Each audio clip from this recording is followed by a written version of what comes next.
Hi, welcome to our channel. I'm Rachel. And I'm Shauna. And this is the Not So Quiet Library. So today we're going to talk about our October reads. We've got a little spooky theme going. So we both read some either like thriller, horror, or whatever. But yeah.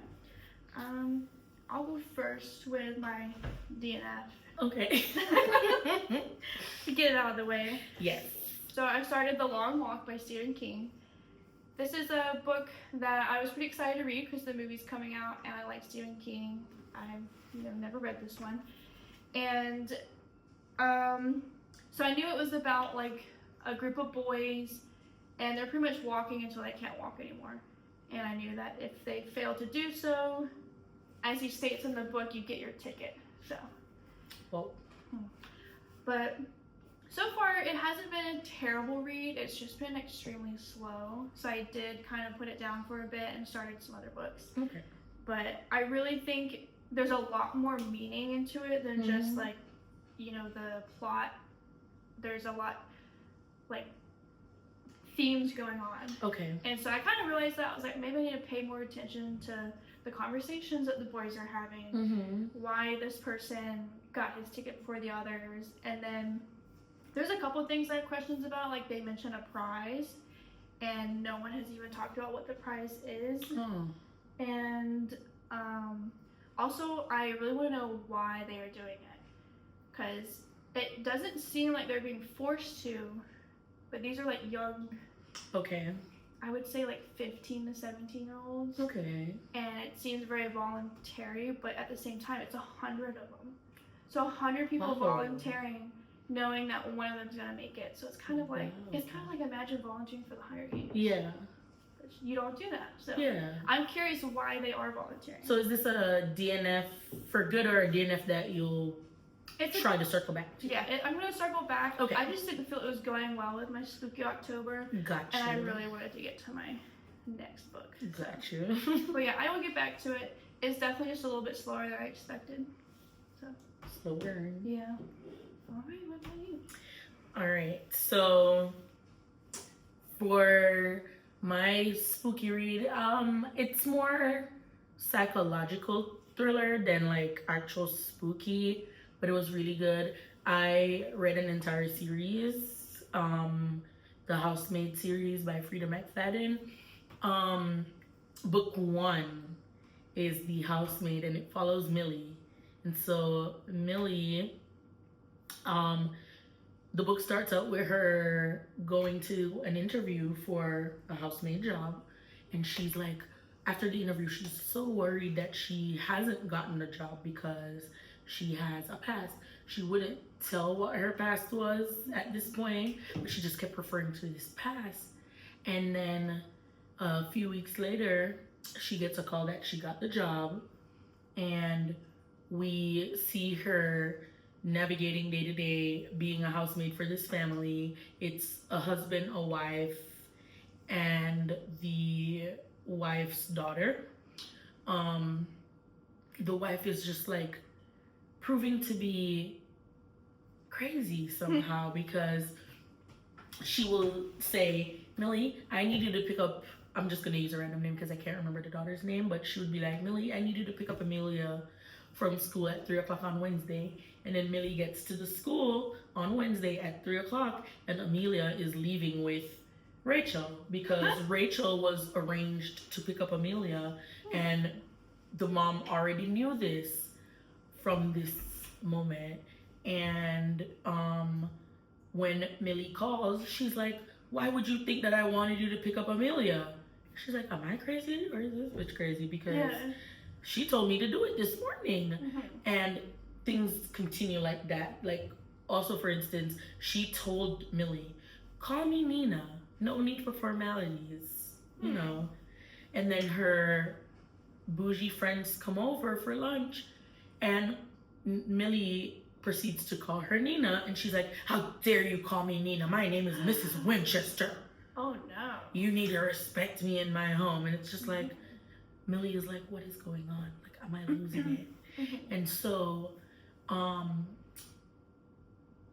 you go on to find that she starts hating her because she's like the boss from hell.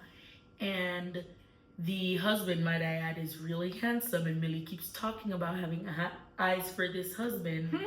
But she's like, oh, I'm not gonna cross that line because this is my boss, blah blah blah.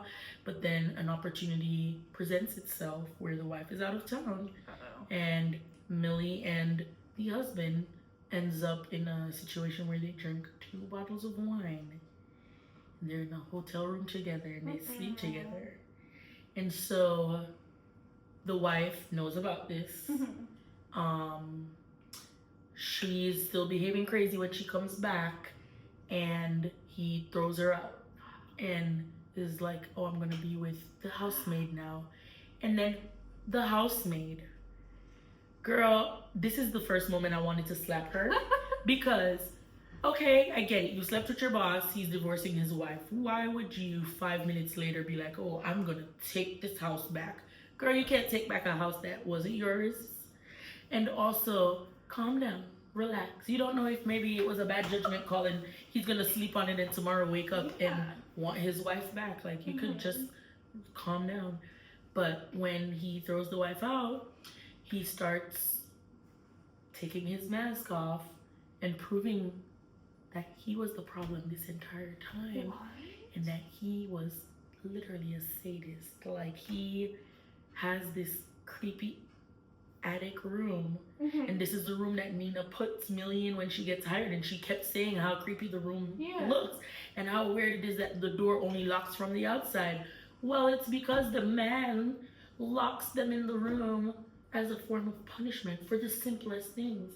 And so you learn now that this was all a plot by Nina to hire Millie, to get Millie to hate her. She wanted to get kicked out. To get Millie to sleep with him, to get him to fall in love with Millie, so that he would kick her out so she could get away from her husband. Wow. Because he was abusive in the form of locking her in this room. He started out by locking her in here because her roots grew out.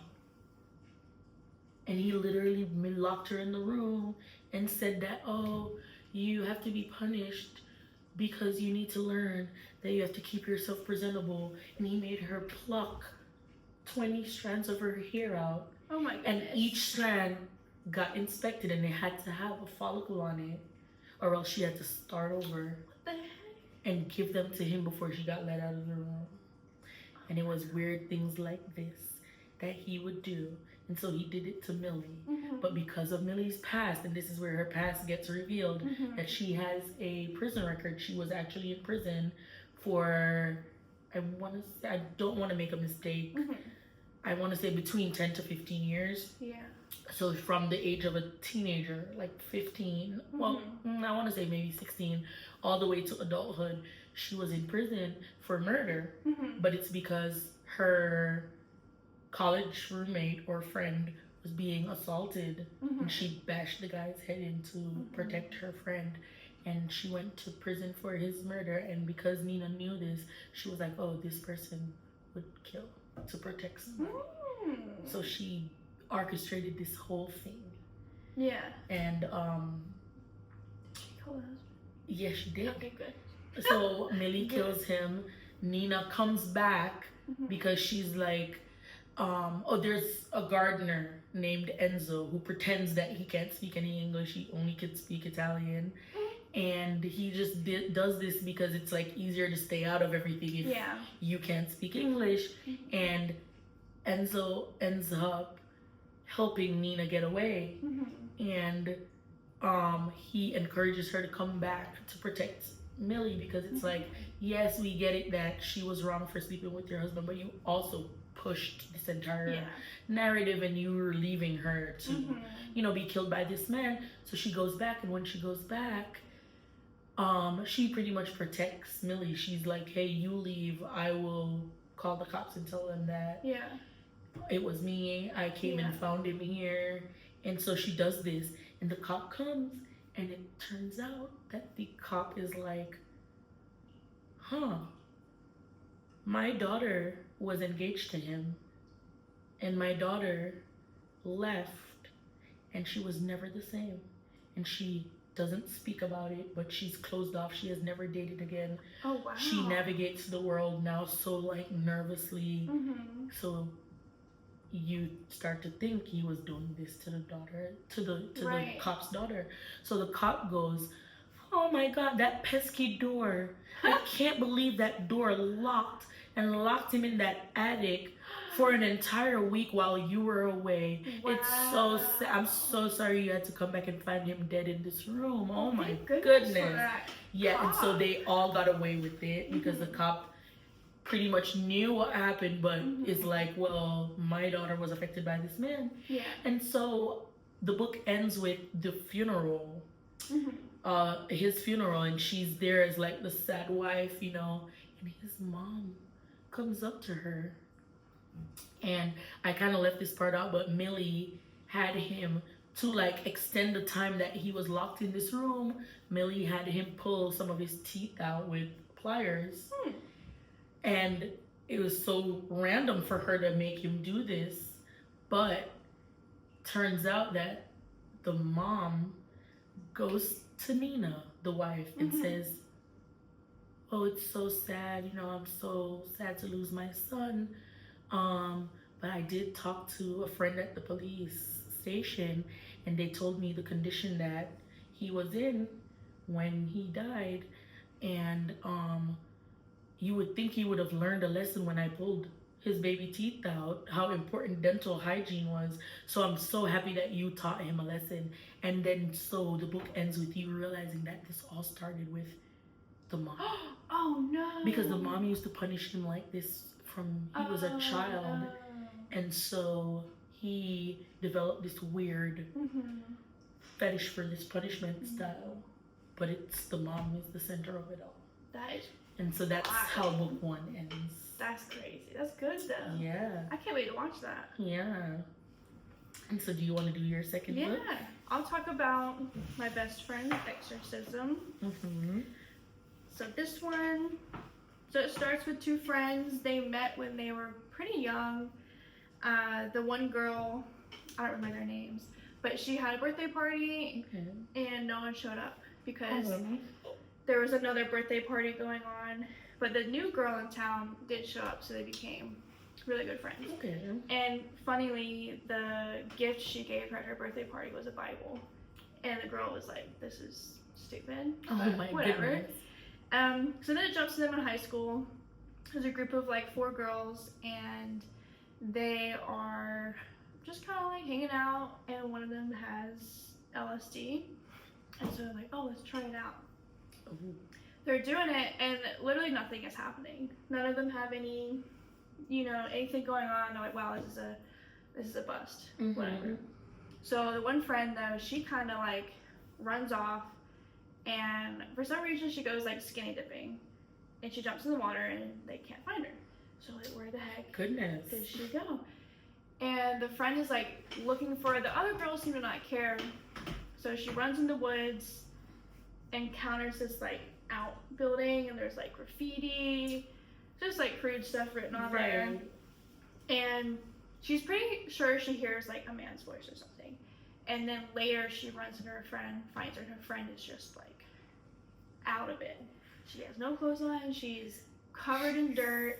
So she's like, "We gotta get you home before your parents." Did the drugs Find hit out. at this point? I don't know. See, that's the thing, is how he plays it, is he puts like real life stuff that makes you think, is this what's going on or something else going on? So she takes her friend home, gets her cleaned up, whatever, they go back to their normal life. But slowly the friend starts to exhibit like, just in a way, kind of like symptoms of trauma. Okay. And she's like, "Hey, like something happened in those woods. I don't know what happened." And so they start to think that she was assaulted, and so the friend's like trying to help her, like, "Hey, you need to talk to your family, you need to tell your parents, talk to the school." And she doesn't do it. Like something is keeping her from doing it. And then, like mind you, I don't think the friend truly remembers what happened in the woods. So she doesn't understand herself what's going on. And slowly time progresses, and the parents of the girl that's going through the trauma kind of start to like keep her in. They don't let her go to school. They barely let their friend visit. And the girl is like acting crazy, and the parents are blaming it on their friend. Like, this is your fault.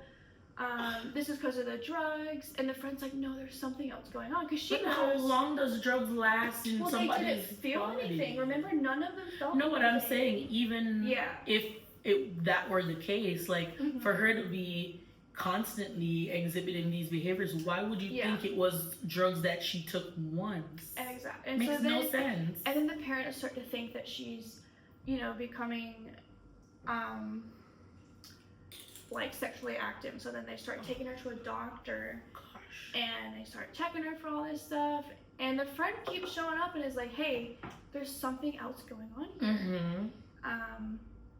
And then things start to get crazy dark. So oddly enough, the friend comes back to school and she is 10 times prettier.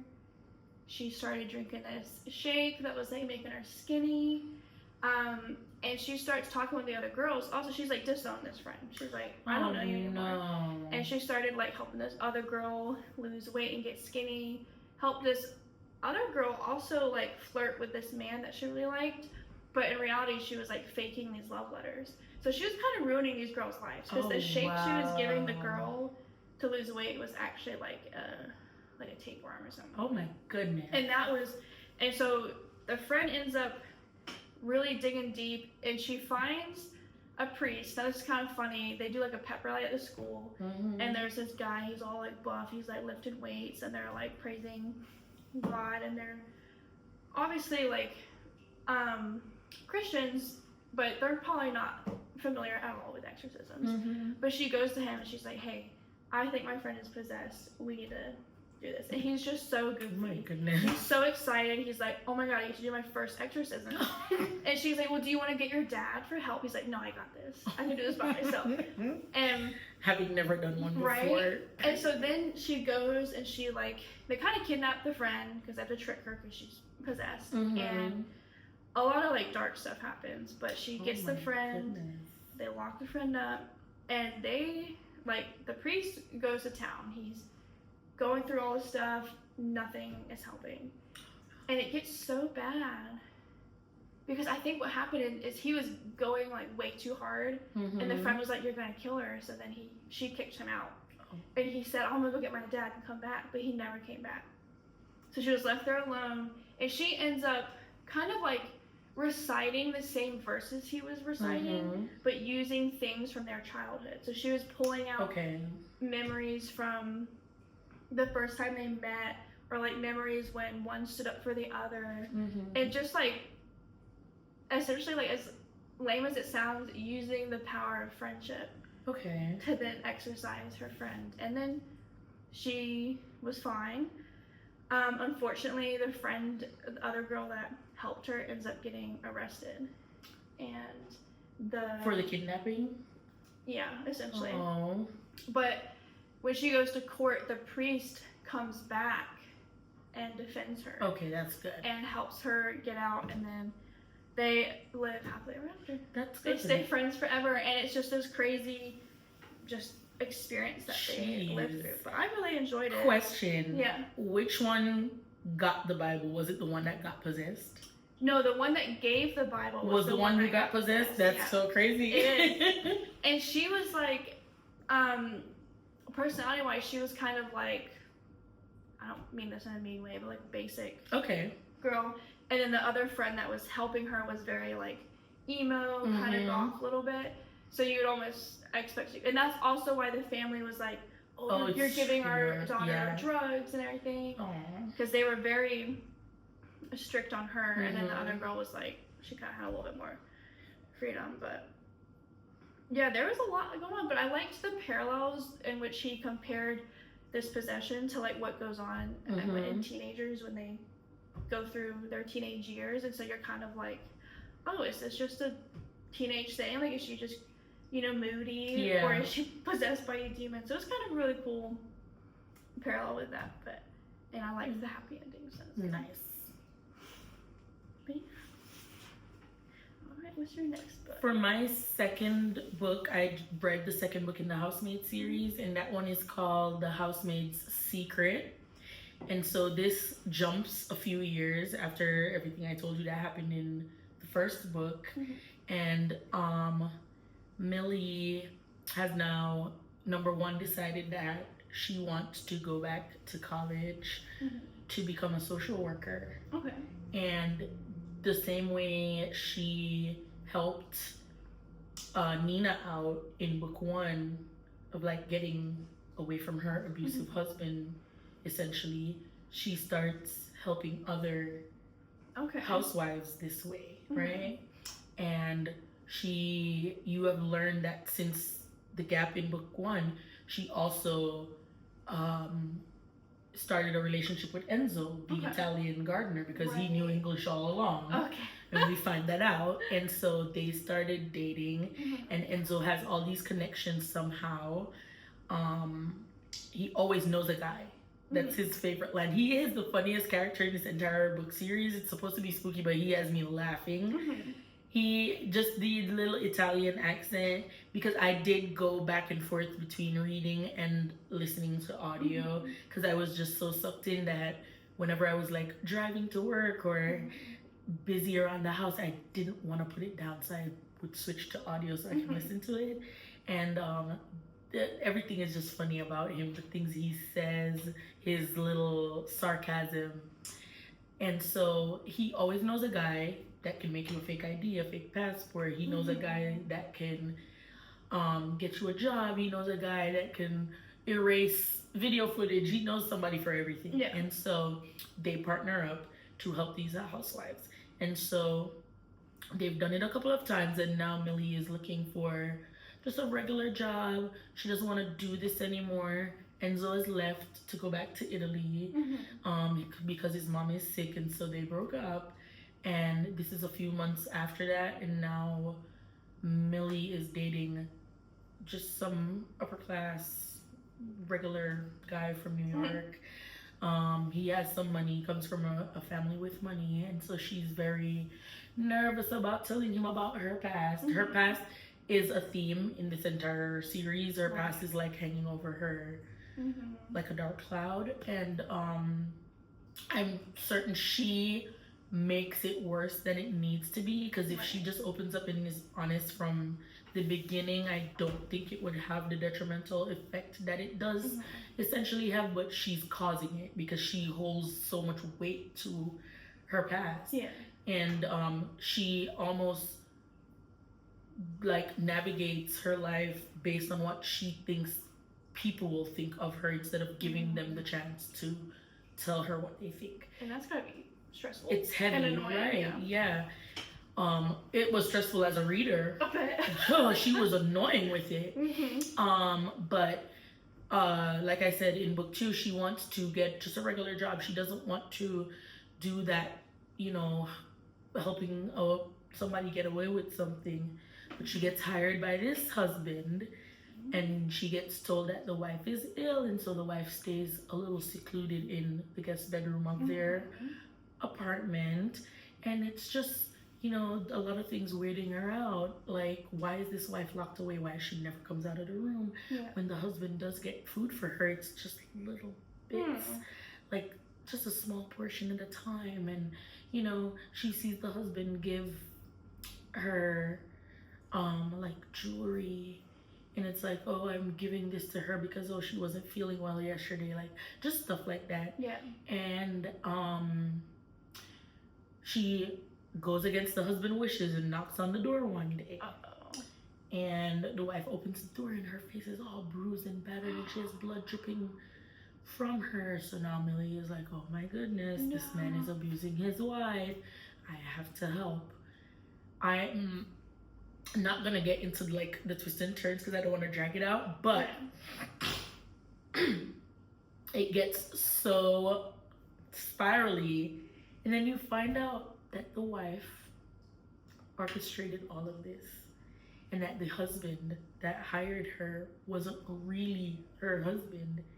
It was her lover that she was cheating on the husband with, and she made Millie fake protect her, but when she shot him, it was a blank. And then they put a real bullet in this gun and shot her real husband and then pinned the murder on Millie. I'm so sorry. I'm choking. But yeah, so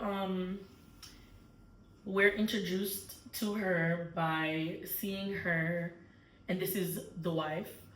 Her name was Wendy. Yeah.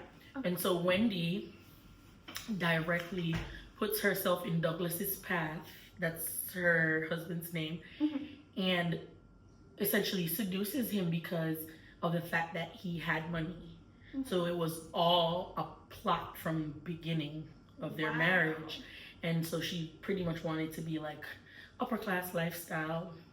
She wanted to be in the fancy dresses, fancy jewelry. She wanted to be skinny, so she eats like little portions, and she thinks he's a slob because he's pretty much, even though he's rich, he's just a normal guy.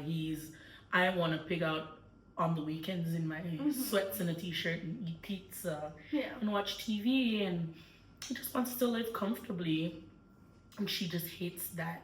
He wants to have a nice home in Long Island. This is also set in New York.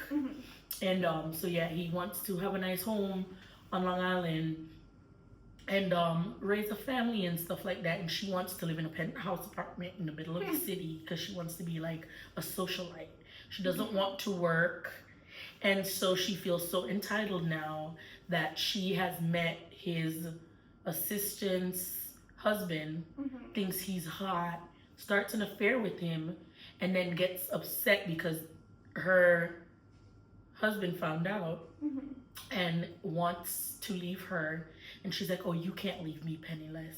What am I, like, I deserve. And so her entitlement is what creates this entire plot for her, because she remembers at a lunch with a friend hearing about this housemaid who helps women out. So she's like, well, if I become the battered housewife, she'll also help me. But she didn't really need help. And so we watch Millie pretty much get fooled and also gets arrested and is like on trial for this murder of the husband, because like I said, she like got Millie's prints by the pretend shooting, but then used the same gun to actually shoot her husband. And so all the evidence pointed to Millie, but she didn't know that their back door had a camera. And so the cops found their back entrance where her and her lover were coming in and out of, thinking that they were getting away from the front cameras and the doorman of the building. The back cameras showed that Millie wasn't there when the husband was there, because she left after she thought she shot him, which was the fake guy. And then after that, Wendy invites her husband over to talk and shoots him.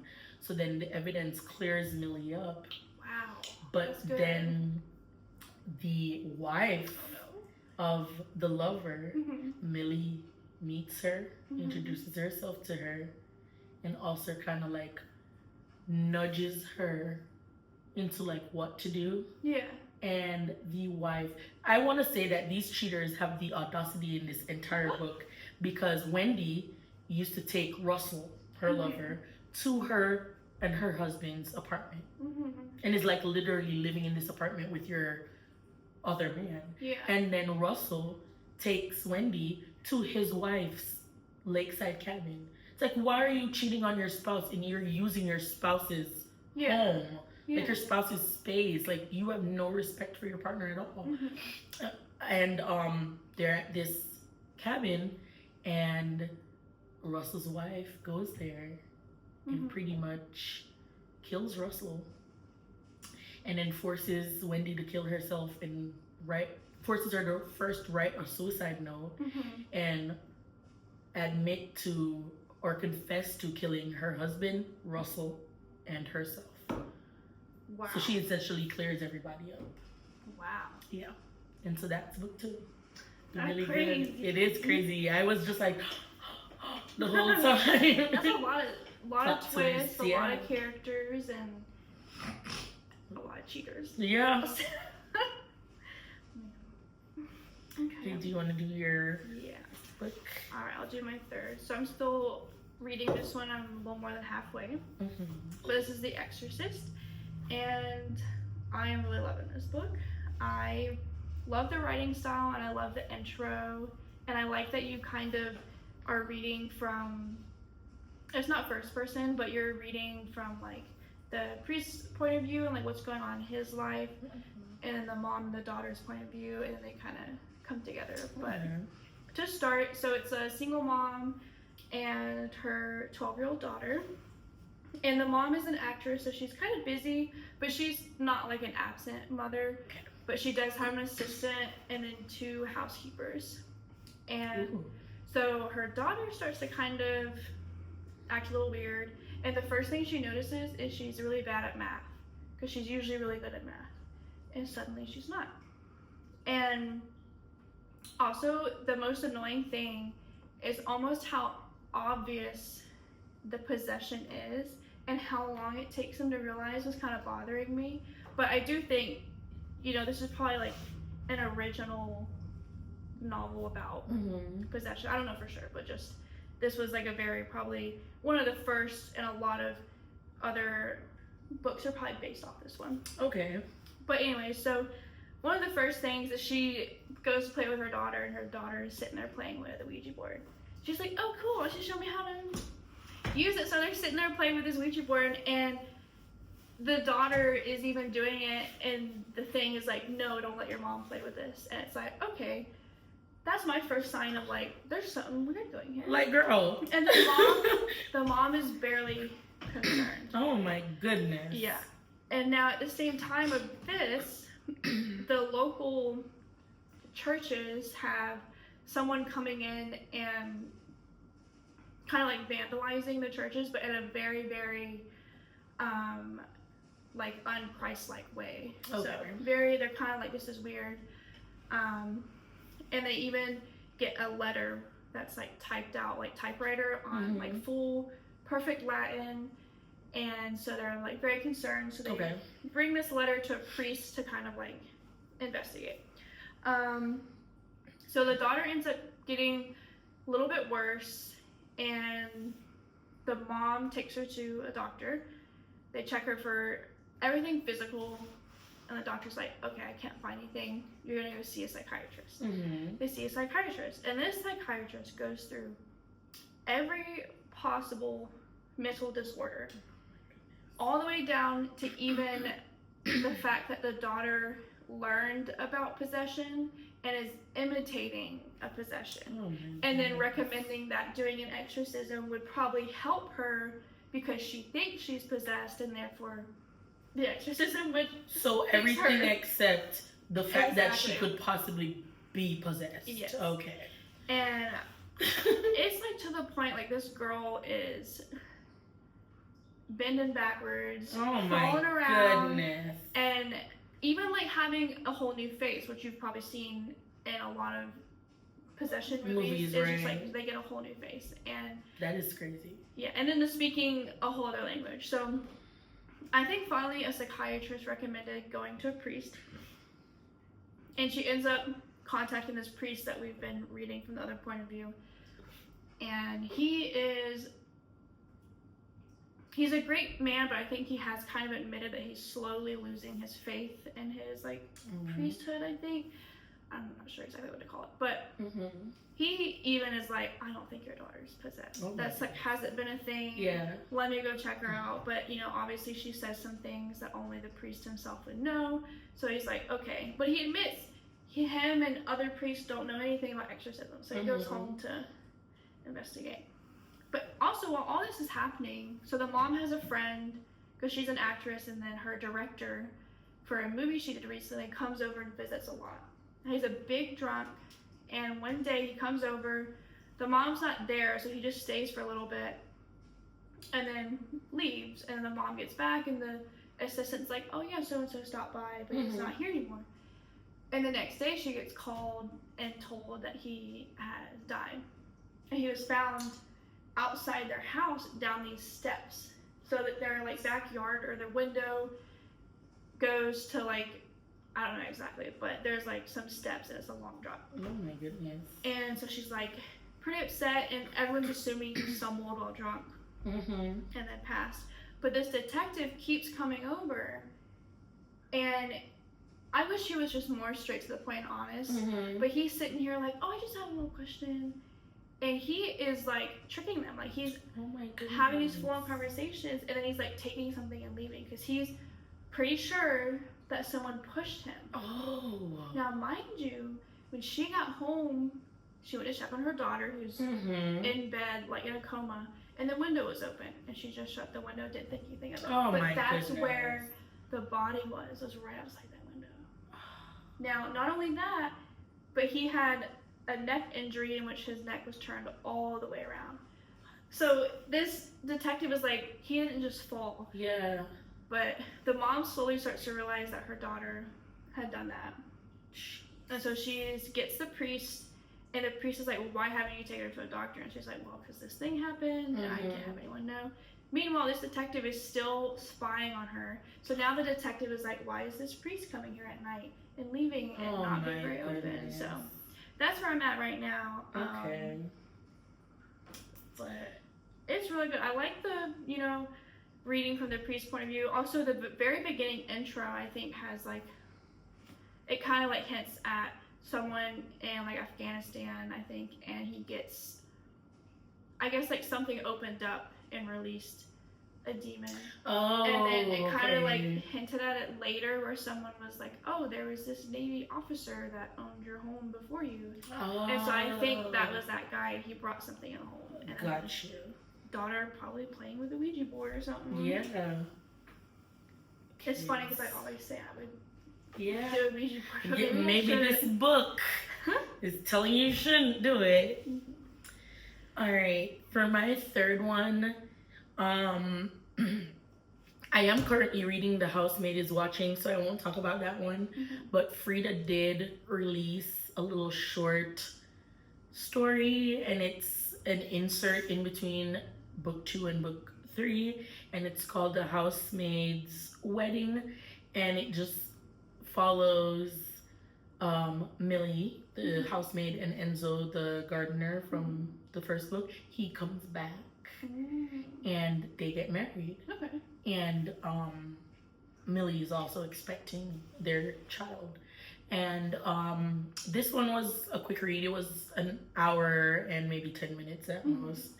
But it starts out where Millie just has this ominous feeling that somebody is following her. And throughout like the entire book,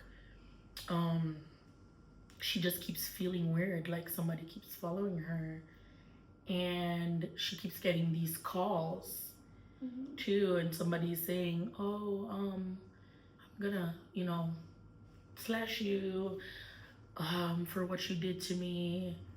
And it just turns out to be a husband of one of the women she helped, and he was upset because the wife left and took their kids, and now he has to be paying out the hoo-ha for child support, and he hates that. And so that was his reason for following them. But the book had an happy ending.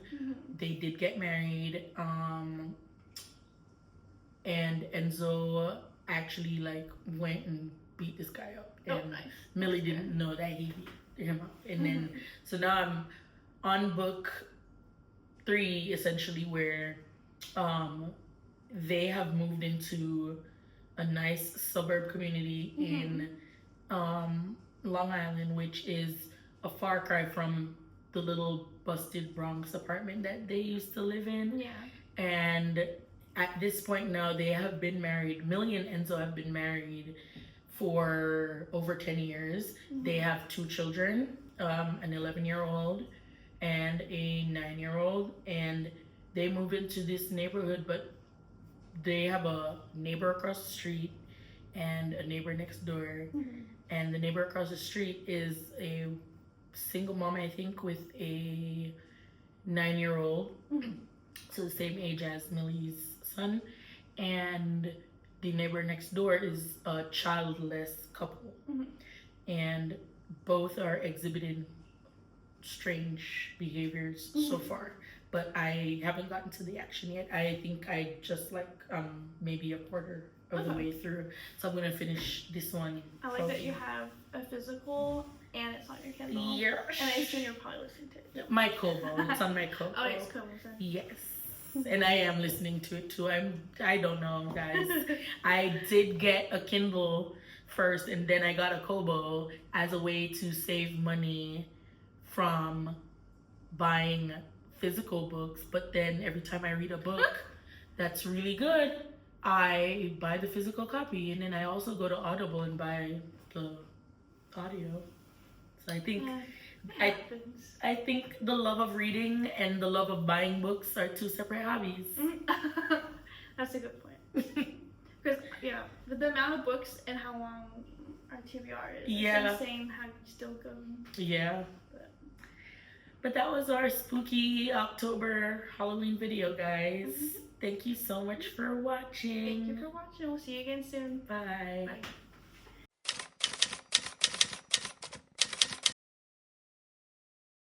But I started Stephen King by the Long Walk. I meant